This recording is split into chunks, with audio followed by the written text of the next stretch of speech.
Hi friends, welcome to my YouTube channel. നിങ്ങൾ എല്ലാവരും സുഖമായിരിക്കുന്നു വിശ്വസിക്കുന്നു. ഞാനിവിടെ സുഖമായിരിക്കുന്നുണ്ട്.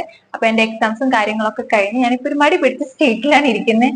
അപ്പൊ ഇപ്പൊ എന്ന് പറയുമ്പോൾ ഫസ്റ്റ് ഇയർ MBBS കയറിയിട്ടുള്ള കുറച്ച് കുട്ടികളെങ്കിലും എനിക്ക് മെസ്സേജ് അയച്ചിട്ടുണ്ട്. അവരുടെ ഒരു സ്ട്രെസ് ആണ്, അല്ലെങ്കിൽ അവർക്ക് ഇതൊന്നും ഫോളോ അപ്പ് ചെയ്യാൻ പറ്റുന്നില്ല എന്നൊക്കെ പറഞ്ഞിട്ട് എന്റെ ജൂനിയേഴ്സ് ഉൾപ്പെടെ എനിക്ക് മെസ്സേജ് അയച്ചിട്ടുണ്ട്. അപ്പം ഞാൻ വിചാരിച്ചെന്നാ പിന്നെ അതിനെക്കുറിച്ച് നിങ്ങളോട് എന്തെങ്കിലും എനിക്കറിയാവുന്ന കാര്യങ്ങൾ, അല്ലെങ്കിൽ എന്റെ പേഴ്സണൽ എക്സ്പീരിയൻസ് ഞാൻ നിങ്ങളോട് പറയാമെന്ന് വിചാരിക്കുന്നു. അപ്പൊ ഞാൻ അത്തരത്തിലൊരു വീഡിയോ ആയിട്ടാണ് വന്നത്. ഒട്ടും തന്നെ പ്രിപ്പറേഷൻ ഇല്ലാത്ത ഒരു വീഡിയോ ആട്ടോ ഇത്. അപ്പൊ നമുക്ക് വീഡിയോയിലോട്ട് പോവാം. അതിന് മുമ്പ് നിങ്ങൾ ചാനൽ സബ്സ്ക്രൈബ് ചെയ്യില്ലേ, സബ്സ്ക്രൈബ് ചെയ്യുക. വീഡിയോ ഇഷ്ടമാണെങ്കിൽ ലൈക്ക്. എനിക്ക് മെസ്സേജ് അയച്ചിട്ടുള്ള കുറെ കുട്ടികളുടെ പ്രശ്നം എന്താന്ന് പറഞ്ഞാല് അവർക്ക് ക്ലാസ് ഫോളോ ചെയ്യാൻ പറ്റുന്നില്ല, സ്ലൈഡ്സ് ഫോളോ ചെയ്യാൻ പറ്റുന്നില്ല. പിന്നെ മിസ്സുമാർ എടുക്കുന്ന സാധനം ഭയങ്കര ഓവർ സ്പീഡ് ആയിട്ട് തോന്നുന്നു. അപ്പൊ ഇങ്ങനത്തെ കുറച്ച് കോമൺ കംപ്ലൈന്റ്സ് ആണ് എല്ലാവർക്കും ഉണ്ടായിരുന്നത്. അപ്പൊ ഇതേ കംപ്ലൈന്റ് തന്നെ ഞാൻ ഫസ്റ്റ് ഇയറിൽ വന്നപ്പോൾ എനിക്ക് അനുഭവപ്പെട്ടിട്ടുണ്ട്.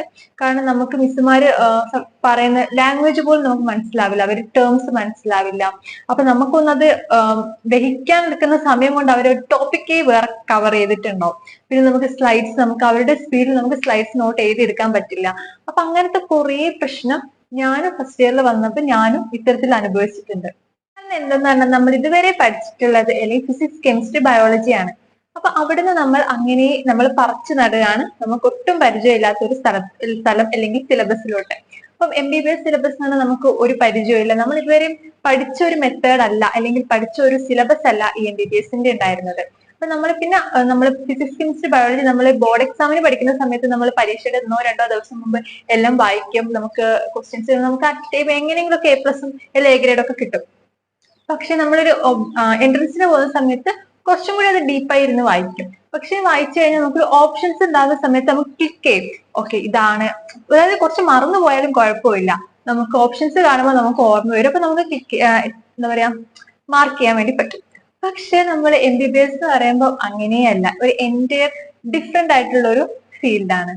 സിലബസും കാര്യങ്ങളൊക്കെ ഡിഫറെന്റ് ആട്ടോ. അപ്പൊ എന്ത് ചെയ്യണം എന്നാണ് ഇപ്പൊ മെയിൻ ആളുകളുടെ പ്രശ്നം എന്ന് പറഞ്ഞാൽ മിസ്സുമാർ എടുക്കുന്നത് ഫോളോ ചെയ്യാൻ പറ്റുന്നില്ല എന്നൊരു ഇതാണ്. അതായത് ഭയങ്കര സ്പീഡാണ് അവരുടെ ക്ലാസ് എന്നാണ്. അപ്പം ഞാൻ വന്നപ്പോഴും അല്ലെങ്കിൽ കേരളത്തിൽ എല്ലാ മെഡിക്കൽ കോളേജിൽ ഇപ്പോഴും ഇങ്ങനെ തന്നെയാണ്. അവർക്ക് ഒരു ടാർഗറ്റ് ഉണ്ട്, ഇത്ര സമയം കൊണ്ട് ഇത്ര ചാപ്റ്റർ എടുക്കുക എന്നത്. എനിക്ക് ഇപ്പോഴും ഓർമ്മയുണ്ട്, നമുക്ക് ഫസ്റ്റ് ഇയറിന്റെ സമയത്ത് ഓരോ മിസ്സുമാരും വന്ന് 4-5 നെർവ് ഒക്കെ ഒറ്റയടിക്ക് എടുത്തിട്ട് പോയി ഒരു കുറച്ച് സമയം കൊണ്ട് തന്നെ നമ്മൾ അപ്പർ ലിംബ് കഴിഞ്ഞു. അതേപോലെ തന്നെ ഞങ്ങൾക്ക് ഏതോ 2 ആഴ്ച കൊണ്ട് ലോവർ ലിംബ് കഴിഞ്ഞു. അപ്പൊ അങ്ങനെ പെട്ടെന്ന് പെട്ടെന്ന് പോകും. പക്ഷെ നമുക്ക് ഒരിക്കലും അവരുടെ സ്പീഡിനനുസരിച്ച് നമുക്ക് MBBSന്റെ സാധനം പഠിച്ചു പോകാൻ ഭയങ്കര ബുദ്ധിമുട്ടാണ്. എസ്പെഷ്യലി നമ്മൾ ഫസ്റ്റ് കയറുന്ന ഒരു കുട്ടി ആകുന്നതുകൊണ്ട് തന്നെ നമുക്ക് ഇത് എങ്ങനെ പഠിക്കണം എന്ന് നമുക്ക് ഒരു ഐഡിയ ഉണ്ടാവില്ല. പിന്നെ എനിക്ക് അതിൽ പറയാനുള്ള കാര്യം എന്ന് വെച്ചാൽ മിസ്സുമാർ ഒരു പാത്ത് ഭയങ്കര സ്പീഡിൽ ഫോളോ ചെയ്യുന്നുണ്ടെങ്കിൽ ആ പാത്ത് നമുക്ക് ഫോളോ ചെയ്യാൻ പറ്റില്ല. കാരണം അത്രയും സ്പീഡിൽ പഠിച്ചെടുക്കാനുള്ള ഗ്രാസ്പിംഗ് പവർ ഉണ്ടെങ്കിൽ മാത്രമേ നമുക്കത് പറ്റുള്ളൂ. സോ എന്ത് ചെയ്യാന്നാണ്, നിങ്ങൾ നിങ്ങളതായിട്ടുള്ള ഒരു എന്താ പറയാ, ഒരു ട്രജറ്ററി വരയ്ക്കുക. അതിൽ എന്താ വെച്ചാൽ നമ്മൾ മെല്ലിനെ നമ്മൾക്ക് ദഹിക്കുന്ന കണക്ക് നമ്മൾ പഠിച്ചെടുക്കാം. പിന്നെ മിസ്സുമാർ എടുക്കുന്നത് എന്ന് പറയുമ്പോൾ അവർക്ക് എല്ലാവരും എടുക്കും. അതായത് ഇപ്പൊ യൂണിവേഴ്സിറ്റി ക്വസ്റ്റ്യൻസ് കുറച്ചുകൂടി അൺപ്രഡിക്റ്റബിൾ. അപ്പം അവർ എല്ലാം കവർ ചെയ്യും. അതിൽ ഇമ്പോർട്ടന്റ് അല്ലാത്തൊക്കെ കവർ ചെയ്യും. അപ്പൊ നമ്മൾ എന്ത് ചെയ്യാം, നമുക്ക് എല്ലാം പഠിച്ചെടുത്ത എല്ലാം ഒരു അവിയൽ പരിഭാവം നമുക്ക് എക്സാമിന് എഴുതാൻ പറ്റില്ല. അതുകൊണ്ട് നമ്മൾ അതിൽ നിന്ന് ഫിൽറ്റർ ചെയ്ത് നമുക്ക് ഇവിടെ ഭയങ്കര ഇമ്പോർട്ടന്റ് ആണെന്ന് തോന്നിയിട്ടുള്ള ക്വസ്റ്റ്യൻസ്, അതായത് പ്രീവിയസ് ഇയറിലെ യൂണിവേഴ്സിറ്റി ക്വസ്റ്റ്യൻസ്, അപ്പം അതൊരു ക്വസ്റ്റ്യൻ ബാങ്കുകളിൽ കിട്ടുന്നതായിരിക്കും. അപ്പം അത്തരം ക്വസ്റ്റ്യൻസ് എടുത്ത് നിങ്ങൾക്ക് പഠിക്കാം. അതിൽ നോട്ട് ഉണ്ടാക്കുക. ഇപ്പൊ അല്ലെങ്കിൽ നിങ്ങളിപ്പം ക്ലാസ്സിൽ നിങ്ങൾക്ക് സ്ലൈഡ് നിങ്ങൾ എഴുതി, പക്ഷെ കംപ്ലീറ്റ് ആയില്ല, ബാക്കി വന്ന് നിങ്ങൾക്ക് ടെക്സ്റ്റിൽ നിങ്ങളുടെ രീതിയിൽ നിങ്ങൾക്ക് ഇത് ഉണ്ടാക്കിയെടുക്കാം. അല്ലെങ്കിൽ നോട്ട് എഴുതണം എന്നില്ല, ഞാൻ നോട്ട് എഴുതാറില്ല. ഞാൻ ഇവിടെ വന്ന് ടെക്സ്റ്റിന് ഇമ്പോർട്ടന്റ് പോയിന്റ് അണ്ടർലൈൻ ചെയ്യാറേ ഉള്ളൂ. അപ്പൊ നിങ്ങൾക്ക് എങ്ങനെയാണോ നിങ്ങൾക്കത് കംഫർട്ടബിൾ ആയി തോന്നുന്നു, നിങ്ങൾ ആ മെത്തേഡ് ഫോളോ ചെയ്യാം. അതിൽ തന്നെ നമ്മൾ എല്ലാം വലിച്ചു വാരി പഠിച്ചു കഴിഞ്ഞാൽ നമുക്ക് അറിവുണ്ടാവും. പക്ഷേ നമുക്ക് യൂണിവേഴ്സിറ്റി അല്ലെങ്കിൽ നമ്മളുടെ ഇന്റേണലിൽ ഒന്നും നമുക്ക് എഴുതാൻ പറ്റില്ല. കാരണം എന്താന്ന് പറഞ്ഞാൽ അല്ലെങ്കിൽ നമ്മൾ ഭയങ്കര ബുദ്ധിയായിരിക്കണം, ഭയങ്കര മെമ്മറി പവർ, ഭയങ്കര അങ്ങനത്തെ ഒരു ആൾക്കാരൊക്കെ ഉണ്ടാവില്ലേ, അവർക്ക് കുറച്ചുകൂടി അപ്ലിക്കബിൾ ആയിരിക്കും. ഞാൻ പറയുന്നത് എന്നെ പോലെ ആവറേജ് അല്ലെങ്കിൽ ബിലോ ആവറേജ് ഉള്ള കുട്ടികൾക്കാണ്. കാരണം നമുക്കിങ്ങനെ എല്ലാം വാരി പഠിച്ചു കഴിഞ്ഞാൽ നമുക്കത് ഒരിക്കലും നമുക്ക് ഓർമ്മ വരില്ല. ഈവൻ നിങ്ങൾ ഒരു ജസ്റ്റ് വേറെ ഒരു നെർവെങ്കിലും പഠിച്ചു നോക്ക്. ഒരു 4 ദിവസം ഞാൻ നെർവ് പോലും നിങ്ങൾ മറക്കും. അപ്പൊ നമ്മൾ എങ്ങനെയാ എല്ലാം പഠിച്ചിട്ട് നമുക്ക് എക്സാമിന് എഴുതാൻ പോകാൻ പറ്റുക? അത് നിങ്ങൾ ഫിൽട്ടർ ചെയ്യുക. ക്വസ്റ്റ്യൻസ് യൂണിവേഴ്സിറ്റി അല്ലെങ്കിൽ ഇമ്പോർട്ടന്റ് ആയിട്ടുള്ള ക്വസ്റ്റ്യൻസ് മാത്രം പഠിക്കുക. ഇപ്പം പഠിച്ച് താറുമാക്കി വെക്കുക. എന്നിട്ട് നിങ്ങളുടെ യൂണിവേഴ്സിറ്റി സമയമാകുമ്പോഴത്തേക്ക് നിങ്ങൾ കുറച്ച് ആ ഒരു ഇമ്പോർട്ടന്റ് അല്ലാണ്ട് നിങ്ങൾ കുറച്ചുകൂടി അവിടെ ഇവിടെയൊക്കെ ഒന്ന് കവർ ചെയ്യാൻ വേണ്ടി ശ്രമിക്കുക ആ സമയത്ത്. പക്ഷെ ഇപ്പൊ നിങ്ങൾ എല്ലാം പഠിക്കാതെ ഭയങ്കര ഇമ്പോർട്ടന്റ് ക്വസ്റ്റ്യൻസ് മാത്രം പഠിച്ചിട്ട് പോകാൻ വേണ്ടി ശ്രമിക്കുക. പിന്നെ കുറെ പേര് എൻ്റെ അടുത്ത് ചോദിച്ചിട്ടുണ്ട്, ഇന്റേണൽസിന് തോക്കുമോ, അല്ലെങ്കിൽ ഇന്റേണൽസിന് തോറ്റ് എന്ത് ചെയ്യും, അങ്ങനെയൊക്കെ. അപ്പൊ നമുക്ക് ശരിക്കും പറഞ്ഞാൽ തോൽവി നമ്മൾ അനുഭവിക്കാത്തത് കൊണ്ടായിരിക്കും നമുക്ക് അത് ഭയങ്കര ടെൻഷൻ ആയി പോകുന്നത്. ഇപ്പൊ നമ്മളിപ്പം 10ാം ക്ലാസ്സിൽ ഫുൾ എ പ്ലസ് കിട്ടിയ കുട്ടികളായിരിക്കും, പ്ലസ് ടുവിന് ഫുൾ എ പ്ലസ് കിട്ടിയ കുട്ടികളായിരിക്കും, അല്ലെങ്കിൽ എന്തായാലും ഒരു 80% മാർക്കുള്ള കുട്ടികൾ മിക്കവരും ഉണ്ടാവും. അപ്പൊ നമ്മള് ഇപ്പൊ നിങ്ങൾ എൻട്രൻസും ക്ലിയർ ചെയ്തിട്ടുണ്ട്. അപ്പൊ അത് ഇത്രയും ലക്ഷക്കണക്കിന് കുട്ടികളിൽ നിങ്ങൾ എൻട്രൻസ് ക്ലിയർ ചെയ്ത് ഇവിടെ മെഡിക്കൽ കോളേജിൽ അഡ്മിഷൻ എടുത്തിട്ടുണ്ട്. അപ്പൊ നമ്മൾ ഇവിടെ ഇന്റേണൽ ചെയ്യുന്ന സമയത്ത് ഞാൻ പറയുന്നു, നിങ്ങളെ ക്ലാസ്സിൽ ഒരു 100 കുട്ടികളുണ്ടെങ്കിൽ, ഇപ്പൊ എന്റെ ക്ലാസ്സിൽ പറയുകയാണെങ്കിൽ എന്റെ ക്ലാസ്സിൽ ഫസ്റ്റ് ഇന്റേണലിന് ജയിച്ചിട്ടുണ്ടായിരുന്നത് എനിക്ക് തോന്നുന്നു 1-2 പേര് മാത്രമേ ഉള്ളൂ. സെക്കൻഡ് ഇയറിൽ എന്റെ ക്ലാസ്സിൽ ഇന്റേണലിന് മൈക്രോയിൽ ജയിച്ചിട്ടുള്ളത് ഒരു കുട്ടിയാണ്. അതായത് 100 കുട്ടികളിൽ നിന്ന് ഒരു കുട്ടിയൊക്കെയാണ് എന്റെ ക്ലാസ് കഴിഞ്ഞതിൽ ജയിച്ചിട്ടുണ്ടായിരുന്നുള്ളൂ ഇന്റേണലിന്. അപ്പം ചില സമയത്ത് ഒരു 20-30 പേര് ജയിക്കും, ചിലപ്പം എന്നാലും ഒരു 50 പേരൊന്നും ജയിച്ചിട്ടൊന്നും ഞാൻ കണ്ടിട്ടില്ല. കാരണം ഭയങ്കര കുറവ് ആൾക്കാർ മാത്രമേ ഇന്റേണലിൽ പാസ്സാവും. ഇന്റേണൽ പാസ്സാവണേ ഹാഫ് മാർക്ക് വേണം. ഇപ്പൊ 100ലാണ് എക്സാം എങ്കിൽ 50 മാർക്ക് വേണം. അപ്പം ഇന്റേണലിന്റെ പ്രത്യേകത എന്താണെന്ന് വെച്ചാൽ നമ്മൾ ആദ്യമായിട്ട്, പ്രത്യേകിച്ച് ഫസ്റ്റ് ഇയറിലെ എക്സാം എന്ന് പറയുമ്പോൾ നമ്മൾ ആദ്യമായിട്ട് അപ്പിയർ ചെയ്യുന്ന ഒരു എക്സാം ആയിരിക്കും. നമുക്ക് അതിന്റെ ക്വസ്റ്റ്യൻ പാറ്റേൺ അറിയില്ല, നമുക്ക് ഒന്നും അറിയില്ല. അപ്പൊ നമ്മൾ ആദ്യമായിട്ട് പോയിരുന്ന് എഴുതുന്നു. അപ്പൊ ആദ്യമായിട്ട് നമ്മൾ അവിടെ നിന്ന് മറന്നു പോകും നമ്മളോട്. അപ്പൊ നമുക്കൊരു ഐഡിയ മനസ്സിലാവും, ഇങ്ങനെ മറക്കുന്നു, സോ എന്തെങ്കിലും ചെയ്യണമെന്ന് പിന്നെ നമുക്കൊരു ബോധം വരും.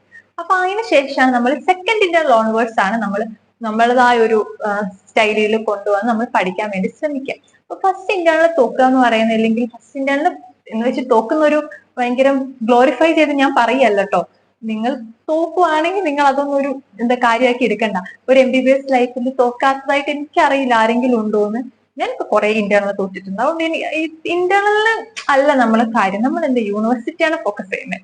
സോ ഇന്റേണൽ തോറ്റു കഴിഞ്ഞാൽ നമ്മൾ മനസ്സിലാവും നമ്മൾ പഠിച്ചതിന് എന്തോ പ്രശ്നമുണ്ട്. സോ നമ്മൾ കുറച്ചും കൂടി അപ്ഡേറ്റ് ചെയ്യണം നമ്മുടെ അറിവ്. അപ്പൊ നമ്മൾ ആ സമയത്ത് നമ്മൾ കുറച്ചും കൂടി നമ്മൾ ഇരുന്ന് പഠിക്കണം. അപ്പൊ ഇതൊക്കെ ശരിക്കും വേണം മനസ്സിലാവണം. നമ്മൾ ഒരു തവണ തോക്കണം. ഇല്ലെങ്കിൽ നമ്മൾ എന്താ ചെയ്യണം, കുറച്ചുകൂടി ഓവർ കോൺഫിഡന്റ് ആയി പോകും. അപ്പൊ നമ്മൾ മര്യാദയ്ക്ക് ഇരുന്ന് പഠിക്കില്ല. എന്റെ ലൈഫിൽ അങ്ങനെയും വന്നിട്ടുണ്ട്. എനിക്ക് ചില സബ്ജക്ട് ഭയങ്കരമായിട്ട് എനിക്ക് അറിയാമെന്ന് എനിക്കൊരു ധാരണ വരും. അപ്പൊ ഞാൻ ആ സബ്ജക്ട് ഇരുന്ന് പഠിക്കില്ല. പക്ഷെ യൂണിവേഴ്സിറ്റി വരുന്ന സമയത്ത് എന്റെ ബാക്കിയുള്ള സബ്ജക്റ്റിനേക്കാളും മാർക്ക് ഈ സബ്ജക്റ്റിൽ കുറവായിരിക്കും. അപ്പൊ അങ്ങനെയും നമുക്ക് വരും. അപ്പം എന്താ പറയാ, ഒരു തവണ തോക്കുന്നതാണ് ശരിക്കും പറഞ്ഞാൽ നല്ലതെന്ന് എനിക്ക് തോന്നുന്നു. എന്നാലും നമുക്ക് കുറച്ചും കൂടി ഒരു ബോധം വരും. അപ്പൊ നമുക്ക് ഈ തോക്കുമ്പോ ആദ്യം കുറച്ച് ബുദ്ധിമുട്ടുണ്ടാവില്ലേ. ഇപ്പൊ എല്ലാവരും ഇപ്പം എന്താ പറയുക, പാസ്സായിരുന്നെങ്കിൽ എന്ന് വിചാരിക്കുന്ന ആളുകൾ തന്നെയാണ് മിക്കവരും ഉണ്ടാകുന്നത്. ഇപ്പൊ എന്റെ ക്ലാസ്സിലായാൽ പോലും. കാരണം നമുക്ക് എന്താ പറയുക, ഇന്റേണൽ ഒന്നും പെട്ടെന്ന് നമുക്ക് ആ ഒരു ഏത് വർഷത്തെ ഫസ്റ്റ് ഇന്റേണൽ ആയാലും നമുക്ക് പെട്ടെന്നൊന്ന് ആ ഒരു ട്രാക്കിലേക്ക് വീഴാൻ നമ്മൾ കുറച്ച് സമയം എടുക്കും. അപ്പൊ നിങ്ങൾക്ക് കുറച്ച് സമയം കൊടുക്കുക. ഇപ്പം തോറ്റുപോയി എന്ന് പറഞ്ഞുകൊണ്ട് ഭയങ്കര ഡെസ്പായി ഇരിക്കുന്നതല്ല, അതിലൊന്നും ഒരു കാര്യമില്ല. നമ്മൾ അവിടുന്ന് എന്താ പറയാ മുന്നേറിക്കൊണ്ടിരിക്കുക തന്നെ വേണം. പിന്നെയുള്ള ഒരു കാര്യം എന്ന് പറയുന്നത് ലെക്ചർ നോട്ട് എത്രമാത്രം ഉപകാരപ്പെടും എന്നുള്ളതാട്ടോ. ലെക്ചർ നോട്ട് എന്ന് പറയുമ്പോൾ എനിക്ക് ഉപകാരപ്പെട്ടിട്ടുള്ളത് ഫിസിയോളജിയിലാണ്. കാരണം ഫിസിയോളജി നമുക്കൊരു പരീക്ഷയുടെ തലേന്ന് അല്ലെങ്കിൽ തൊട്ട് തലേന്ന് ഒന്ന് പഠിച്ചെടുത്താൽ നമുക്കത് എന്റെ സിലബസ് നമുക്ക് കവർ ചെയ്യാൻ വേണ്ടി പറ്റില്ല. കാരണം ടെക്സ്റ്റ് തന്നെ ഇപ്പൊ നമ്മൾ ഗീതയൊക്കെ ഫോളോ ചെയ്യുന്ന വെച്ചാൽ ഗീതയൊക്കെ വലിയൊരു വോളിയാണ്. സോ കുറെ കണ്ടന്റ് അതിലുണ്ട്. അപ്പൊ നമുക്ക് ഇതൊക്കെ തൊട്ട് പിറ്റേ ദിവസത്തേക്ക് വായിച്ച് തീരുക എന്ന് പറയുന്നത് അത്ര ഭയങ്കര ബുദ്ധിമുട്ടാണ്. അല്ലെങ്കിൽ നമ്മൾ ഭയങ്കര ഫാസ്റ്റ് ആയിട്ട് റീഡ് ചെയ്യുന്ന ആളായിരിക്കണം. അപ്പൊ ചിലർക്ക് അങ്ങനത്തെ ഒരു കഴിവുണ്ട്. ഇപ്പൊ എന്റെ റൂംമേറ്റിന് അങ്ങനത്തെ ഒരു കഴിവുണ്ട്. അവർക്ക് പെട്ടെന്ന് വായിച്ചെടുക്കാൻ പറ്റും. അപ്പം പക്ഷെ നമുക്ക് എനിക്ക് പെട്ടെന്ന് ഇത്രയും സ്പീഡിൽ എനിക്ക് വായിക്കാൻ പറ്റില്ല. അപ്പം അങ്ങനത്തെ ആളുകളാണെങ്കിൽ കുറച്ചുകൂടി നോട്ട് എഴുതിയെടുത്ത നോട്ട് ചെറുതല്ലേ. അപ്പൊ ആ സമയത്ത് നോട്ട് ചെറുതിൽ എഴുതിയെടുക്കുന്ന സമയത്ത് കുറച്ചുകൂടി നമുക്ക് പരീക്ഷയുടെ തലേന്ന് അത് കുറച്ചുകൂടി നമുക്ക് യൂസ്ഫുൾ ആയിരിക്കും. എന്ന് വെച്ചിട്ട് ഇപ്പം എഴുതാൻ മടിയുണ്ടെങ്കിൽ എല്ലാ ടോപ്പിക്സ് ഇരുന്ന് എഴുതുക അങ്ങനെയൊന്നും വേണ്ട. ചില ടെക്സ്റ്റിൽ വലിയ ടോപ്പിക്സ് ആയിട്ട് കൊടുത്തിട്ടുള്ള ചില സാധനങ്ങൾ ഉണ്ടാവും. അത് നിങ്ങൾക്കൊന്ന് ചെറുതാക്കി എഴുതാം. ഓൾറെഡി ടെക്സ്റ്റിൽ അത് ചെറിയ ടോപ്പിക് ആയിട്ട് തന്നെയാണെങ്കിൽ ഞാൻ അത് നോട്ടിലേക്ക് പകർത്തി എഴുതേണ്ട ആവശ്യമൊന്നുമില്ല. ആ സമയത്ത് അത് വായിച്ചാൽ മതി. അതായത് വലിയ ടോപ്പിക്സ് ഒക്കെ ചെറുതാക്കി എഴുതാൻ വേണ്ടി ശ്രമിക്കുക. അതിപ്പം അനാട്ടമി ആയാലും കുറച്ചും കൂടി നിങ്ങൾക്ക് എന്തെങ്കിലും ന്യൂമോണിക് ഒക്കെ കിട്ടുവാണെങ്കിൽ നിങ്ങൾ അതും കൂടി ഒന്ന് നോട്ടിലൊക്കെ എഴുതി വെച്ചിട്ട് പഠിക്കാൻ വേണ്ടി ശ്രമിക്കാം. ഇപ്പൊ അനാട്ടമി പഠിക്കുന്നതിന് ഏറ്റവും നല്ലൊരു കാര്യം അതാട്ടോ. കുറച്ചുകൂടി നമ്മൾ ന്യൂമോണിക് ഉണ്ടാക്കി പഠിക്കാം. അപ്പം അങ്ങനെ ഒരു രീതിയിൽ നമ്മൾ പഠിച്ചെടുത്താൽ കുറച്ചും കൂടി അനാട്ടമി കുറച്ചുകൂടി എളുപ്പമായിരിക്കും.